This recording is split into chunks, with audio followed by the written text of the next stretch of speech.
Saudara-saudaraku yang kami kasihi, dalam nama Tuhan Yesus Kristus, semoga semuanya sehat dan tidak kurang satu apapun. Baik, kita saat teduh sejenak untuk berserah diri pada Tuhan di surga.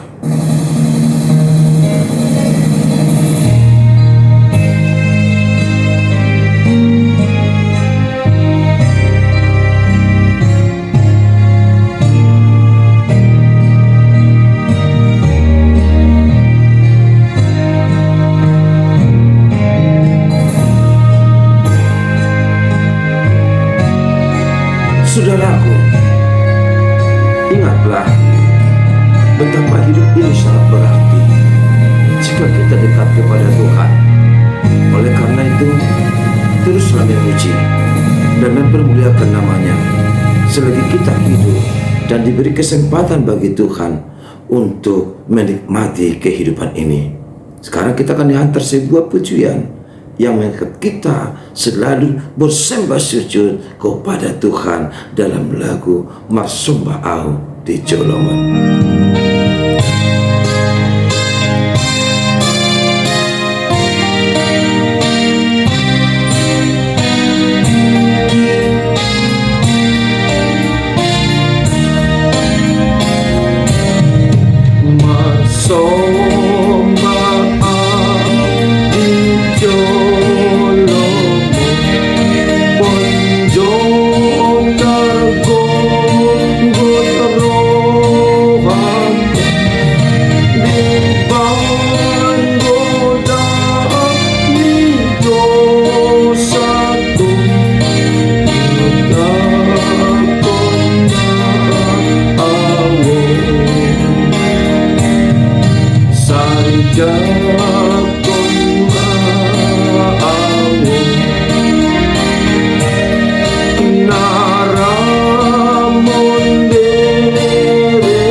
Marsumba mahita timbana timbana do hasan hapun na manotto timbana do halwaul na boksa nyelinga unang ganggu roham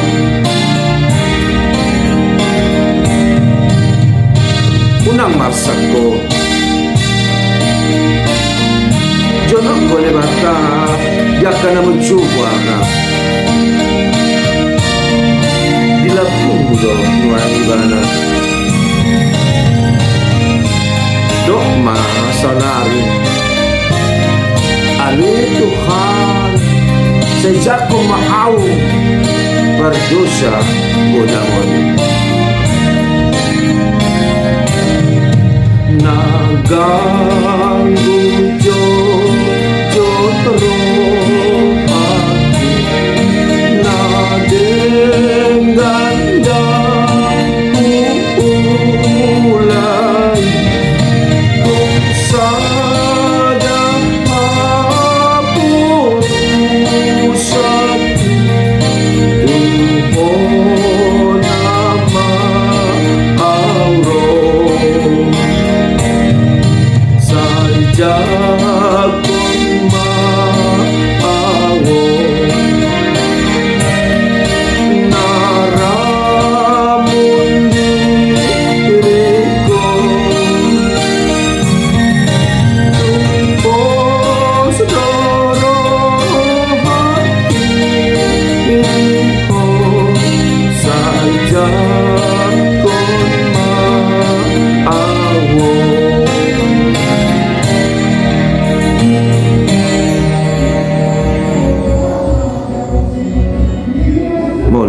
Tuhan alasa detik kipas kami lama jalo hata nguluan makuling maho Tuhan ngada di hai manangi di bawah Yesus. Amin. Kurian itu hatta di bagasan Tuhan Yesus. Boha hipas dohamu di bagasan sadarion. Positu rohaku, totong dohamu malas roha, sehat di pamatang, sehat di partotion, di pasu-pasu tu hatta na di banua kicang, atau marsar mahita di bata sadarion, tongon di hari Selasa tanggal 4 Juli 2020 tolu songonoma di dok di sini. Tersurat di Markus 8 ayat 35. Aina naing pedua hokosana ma mangago hosado alaina agwa kosa alaniau doho alani barita nauli ido pedua hosa. Karena siapa yang menyelamatkan nyawanya, ia akan kehilangan nyawanya. Tetapi barang siapa kehilangan nyawanya karena aku dan karena Injil, ia akan menyelamatkannya. Demikian firman Tuhan.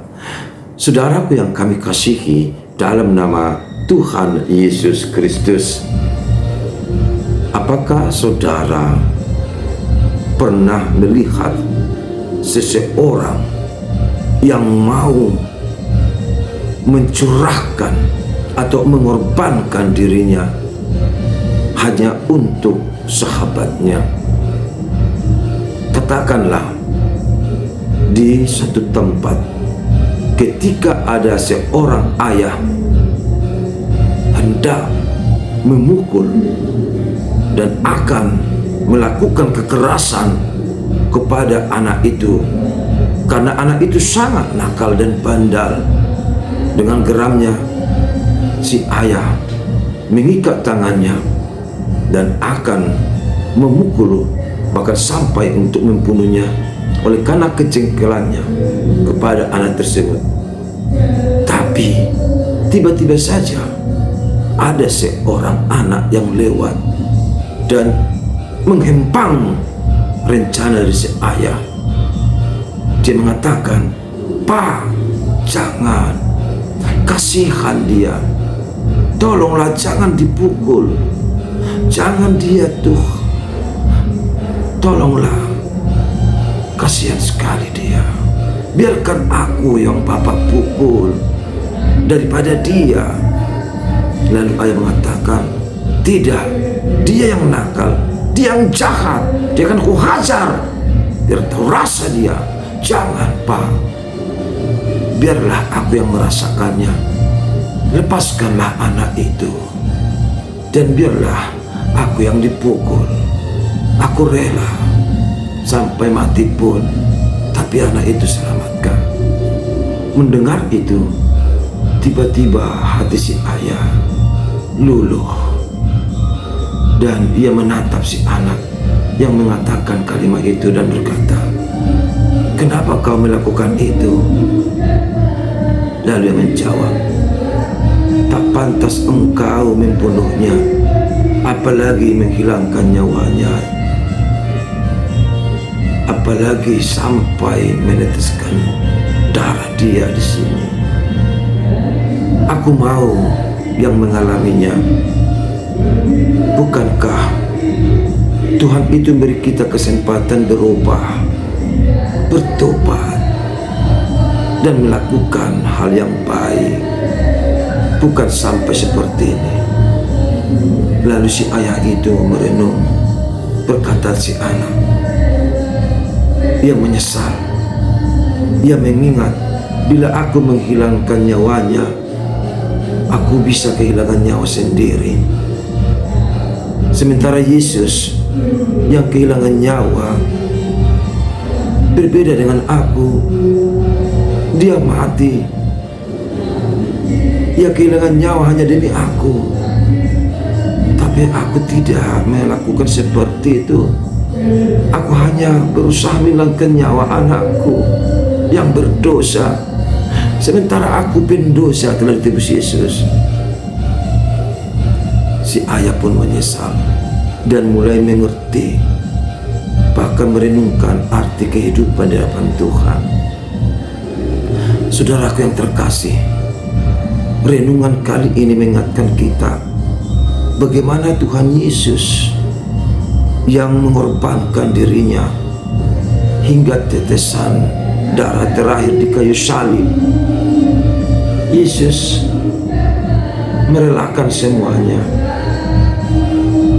hanya sebuah ketaatan dan ingin memenuhi panggilan suruhan dari Bapa di surga.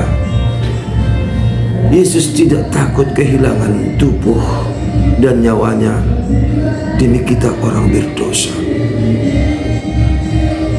Bahkan Yesus berpesan, jangan pernah menjaga nyawa.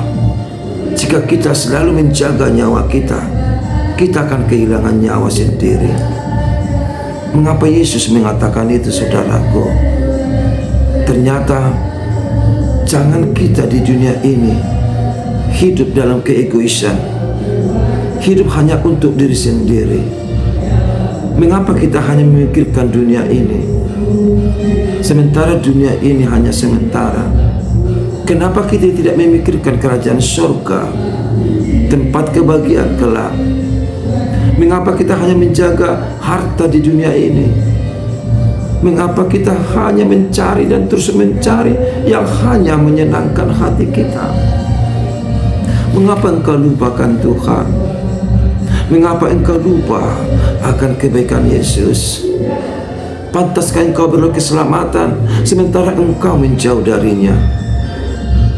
Engkau hanya mencari kepuasan diri sendiri. Engkau seorang yang ceroboh, yang syarat dengan dosa-dosa. Engkau lupa kebaikan Tuhan dan Yesus Kristus juga Roh Kudus.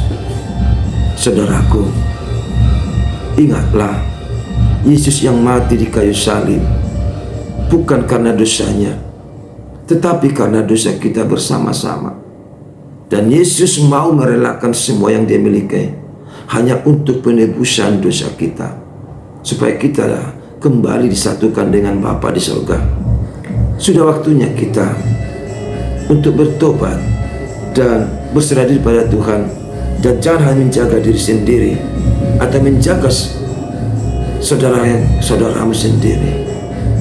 Engkau harus mau menyatakan kesediaanmu dan saudara-saudaramu, kerelaan dan pengorbananmu untuk Tuhan yang sudah menebus engkau dengan nyawanya. Katakanlah saat ini, supaya kita dipenikan oleh firman Tuhan. Kohyau marhite hatam.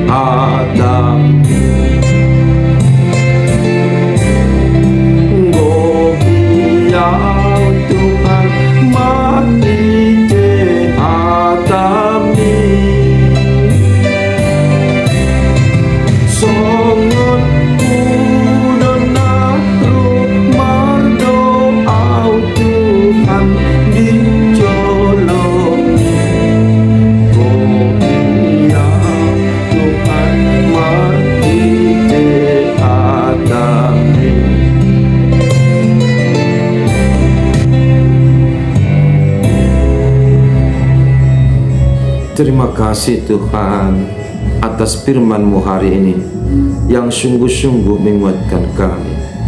Tolong kami Tuhan, dalam nama Yesus.